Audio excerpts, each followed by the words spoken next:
Hi అండి. నమస్తే. Welcome to అమ్మాయి లోకం. అందరూ ఎలా ఉన్నారు? నేనైతే చాలా బాగున్నాను. మీరందరూ కూడా బాగుండాలని మనస్ఫూర్తిగా కోరుకుంటున్నాను. ఇవాళ మన రెసిపీ వచ్చేసి ప్రోటీన్ రిచ్ చాలా హెల్తీ బ్రేక్‌ఫాస్ట్ రెసిపీ. ఎలా చేయాలో చూద్దాం. స్కిప్ చేయకుండా చూడండి.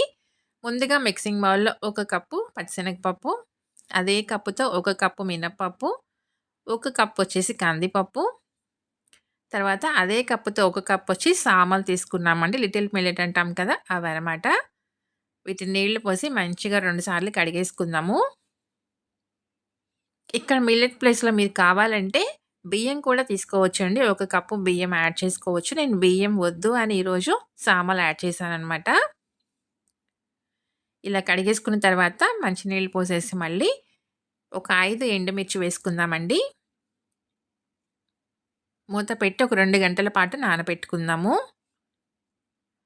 2 గంటల తర్వాత చూద్దాం. పప్పు చక్కగా నానిపోయింది చూసారు కదా!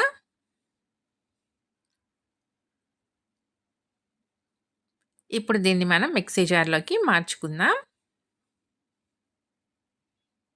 ఇక్కడ 5 ఎండుమిర్చి తీసుకున్నామండి మనం. తర్వాత ఒక 20 వరకు మిరియాలు కూడా వేసుకుంటామనమాట ఇప్పుడు.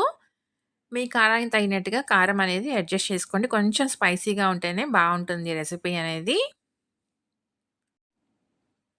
ఒక 20 వరకి మిరియాలు, ఒక అర టీ స్పూన్ దాకా సోంపు, అర టీ స్పూన్ వరకి జీలకర్ర వేసి, ఒక అరకప్పు నీళ్లు పోసి దీన్ని కొంచెం బరకగా గ్రైండ్ చేసుకుందామండి. నేను దీన్ని 2 బ్యాచెస్‌గా గ్రైండ్ చేశాననమాట.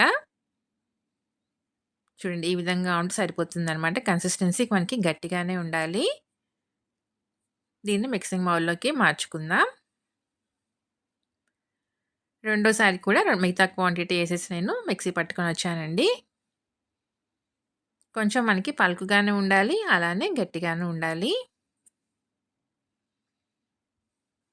తర్వాత మనం అవసరాన్ని బట్టి నీళ్ళు యాడ్ చేసుకుందాము. ముందుగానే పిండి పలచన చేసుకోవద్దు.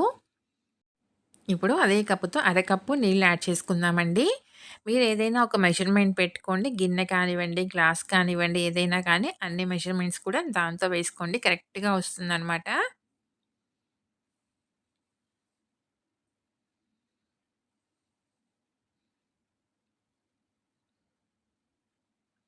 కన్సిస్టెన్సీ మనకి కరెక్ట్‌గా ఉందండి. పక్కన పెట్టుకుందాం.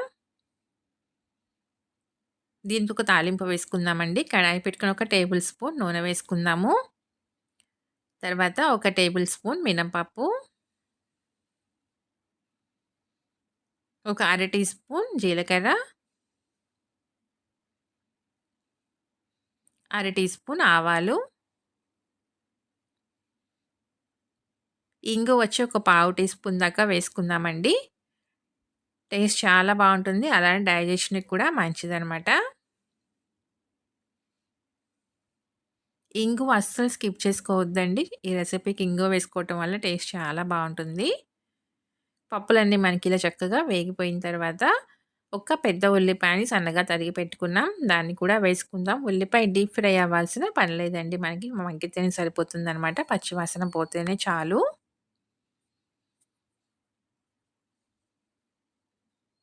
ఒక 2 రెబ్బల దాకా కరివేపాకు, సన్నగా తరిగిన కొత్తిమీర కొంచెం వేసేసి స్టవ్ అయితే ఇంకా ఆఫ్ చేసేసుకుందామండి. ఇప్పుడు పిండిలో వచ్చేసి రుచికి తగినంత ఉప్పు, కొంచెం పసుపు,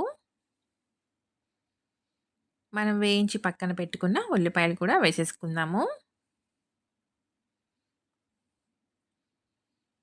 ఇప్పుడు ఈ మొత్తం మంచిగా కలుపుకుందామండి. ఇది అప్పటికప్పుడు వేసేసుకోవచ్చనమాట. దీనికి ఇంకేం పిండి నానాల్సిన అవసరం కానీ, పులవాల్సిన అవసరం కానీ ఏమీ లేదండి.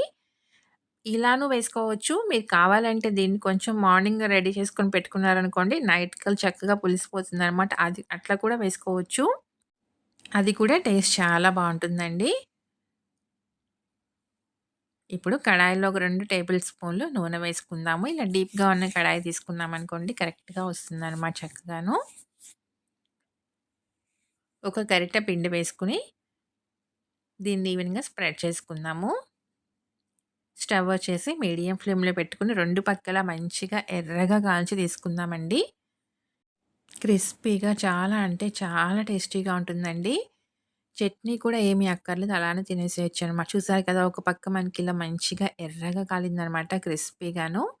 రెండో పక్క కూడా మార్చుకుందాం. ఈ నూనంతా అయిపోదండి. ఇంకా మనకి 2, 3 కూడా వేసుకోవచ్చనమాట ఈ నూనెలో. నూనె కొంచెం ఎక్కువగా ఉంటేనే మంచిగా కాలుతుందండి ఇది. చూసారు కదా! 2 పక్కలు చక్కగా ఎర్రగా కాలిందండి. తీసేసుకుందాము. కొబ్బరి చట్నీతో గానీ, పల్లి చట్నీతో గానీ చాలా టేస్టీగా ఉంటుందండి. చట్నీ గనక మీకు కావాలి అనుకుంటే.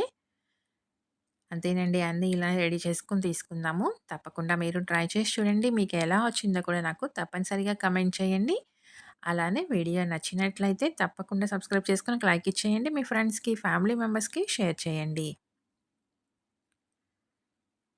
ఒకటి ఓపెన్ చేసి చూద్దామండి. చూసారు కదా! ఎంత క్రిస్పీగా ఉందో పైన, లోపల సాఫ్ట్‌గా చాలా బావుంటుందండి టేస్ట్ అయితే. తప్పకుండా ట్రై చేసి చూడండి. ఒక్కటి తిన్నారని చాలండి. ఈవినింగ్ దాకా ఇంకా ఆకలే కాదనమాట. అంత ఫుల్‌గా ఉంటుంది. తప్పకుండా ట్రై చేసి చూడండి. ఈ రెసిపీ అయితే ఇంతేనండి. రేపు ఇంకో కొత్త రెసిపీతో మీ ముందుకొచ్చేస్తాను. Thank you for watching.